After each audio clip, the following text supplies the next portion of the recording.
아시입니다. 오늘은 저의 첫 캡슐 호텔인 더 밀레니얼스 후쿠오카의 숙박 후기를 한번 해보려고 하는데요. 먼저 여기는 캡슐 호텔답게 이렇게 천으로 되어 있는 여닫이 문으로 되어 있어요. 방음이 좀 잘 안 되면 어떡하지 라고 생각했는데 생각보다 방음은 꽤나 잘 되는 편이더라고요. 진보가는 침대 밑에 있는 슬라이드를 열어보시면 캐리어를 넣는 공간이 있는데요. 이 공간은 캐리어를 꼭 펼쳐서 넣으셔야 합니다. 저는 이게 좀 물건이 도난당하면 어떡하지 라는 생각을 했는데 다행히도 제가 숙박하는 동안 누군가가 열어서 가져가거나 이런 일은 절대 없기는 했습니다. 근데 여기 묵어보신 분들은 아시겠지만 뭔가 훔쳐가지는 않을 것 같다라는 그런 좀 안도감 같은 건 있기는 있었어요. 그리고 오른쪽에 보시면은 미니 금고가 있는데요. 여기에다가 귀중한 귀중품들은 여기다 보관을 하시면 되는데 저는 사용하는 방법을 잘 몰라가지고 사용을 하지는 않았습니다.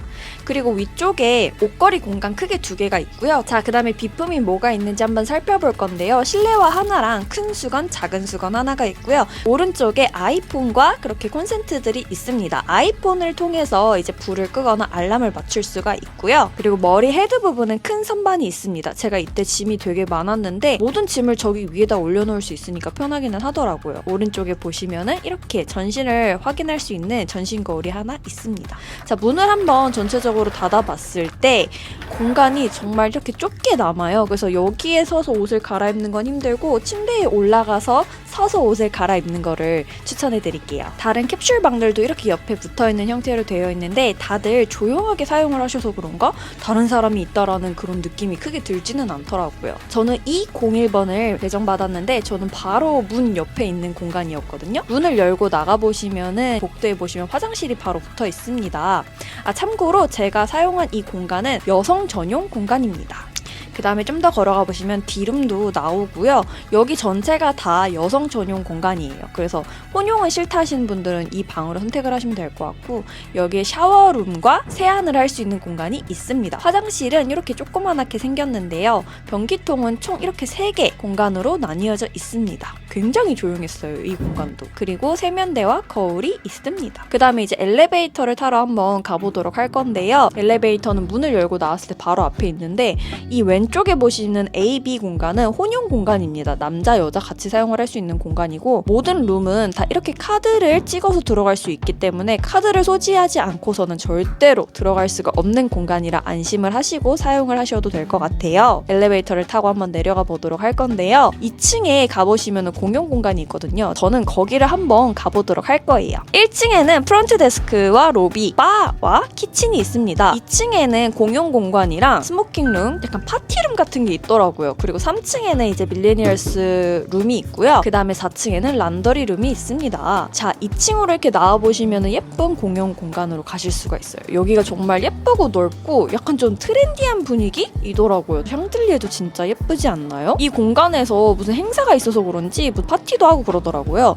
그리고 1층에 이 바에서는 오후 5시 반에서부터 6시 반까지 해피아워 무료 맥주를 마실 수가 있어요. 그래서 맥주나 저녁을 드실 분들은 1층에서 시간을 맞춰서 무료 맥주와 함께 저녁을 드시면 너무나도 좋을 것 같아요. 전체적인 공간이 정말 넓고 앉아있을 공간이 굉장히 많고 특히나 이 공간에서 편의점에서 음식을 사와서 저녁을 드시는 분들도 굉장히 많았어요. 지금은 좀 사람이 없는 편이고 저녁에 가보니까 사람들이 정말 많이 있더라고요. 당구대도 있었고 그리고 약간 거실 공간, 주방 공간이 있었는데요. 여행 책자도 있었고 손수건도 있었습니다.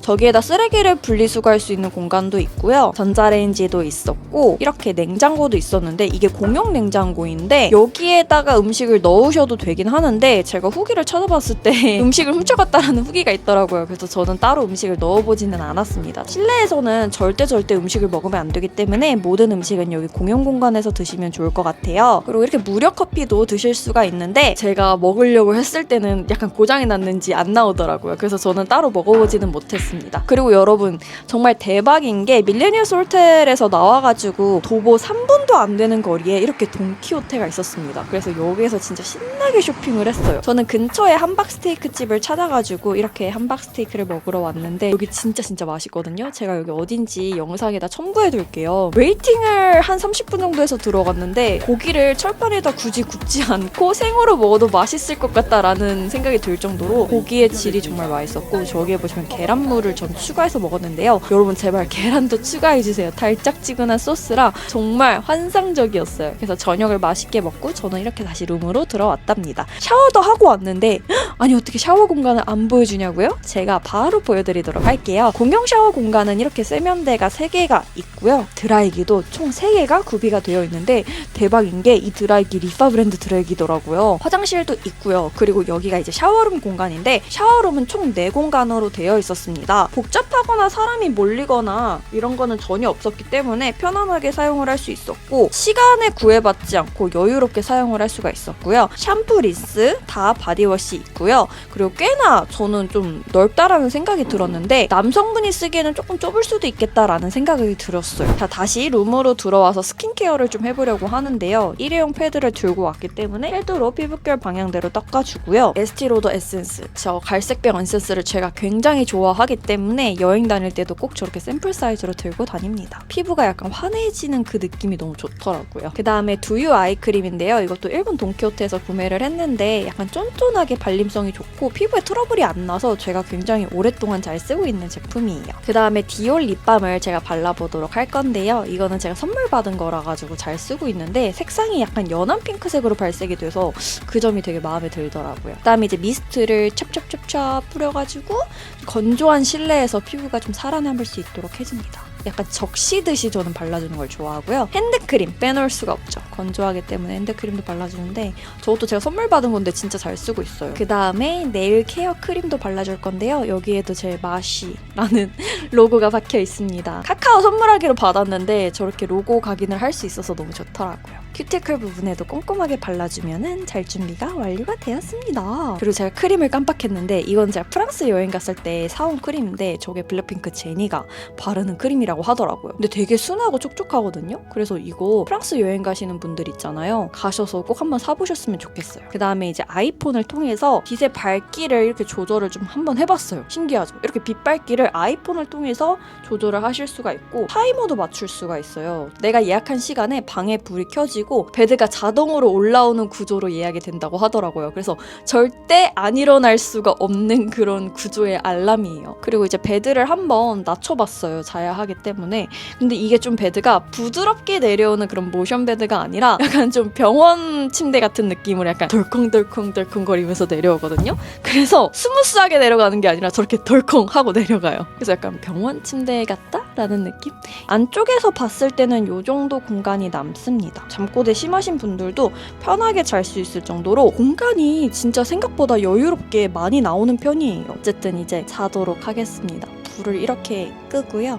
저는 자고 내일 바로 일어나 보도록 할게요. 일어났어요. 너무 잘 잤고요. 역시 새벽 5시는 무리인가 봐요. 정신이 진짜 안 들더라고요.